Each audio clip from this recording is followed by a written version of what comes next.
আলহামদুলিল্লাহ, পরিশ্রমের মাধ্যমে যে উপার্জন, এটাকে ইসলাম আমাদেরকে উৎসাহিত করে। শুধু নামাজ, রোজা, জিকির এগুলো নিয়ে ইসলাম আমাদেরকে পড়ে থাকতে বলেনি।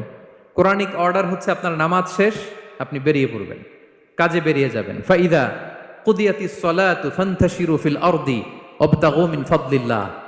বিধানটা কার বলুন? আওয়াজ করে বলুন, বিধানটা কার? এটা কোরআনিক ভার্ডিক্ট, কোরআনের বিধান। নামাজ শেষ, গোল হয়ে বসে জিকির করতে বলা নাই আল্লাহ। আল্লাহ বলেছে ফান্তাশিরু ফিল আরদ ওয়াবতাগু মিন ফাদলিল্লাহ, জমিনে ছড়িয়ে পড়ো, আল্লাহ রিজিক তালাশ করো। নামাজ শেষ, বেরিয়ে যাবেন। কৃষক চলে যাবে মাঠে,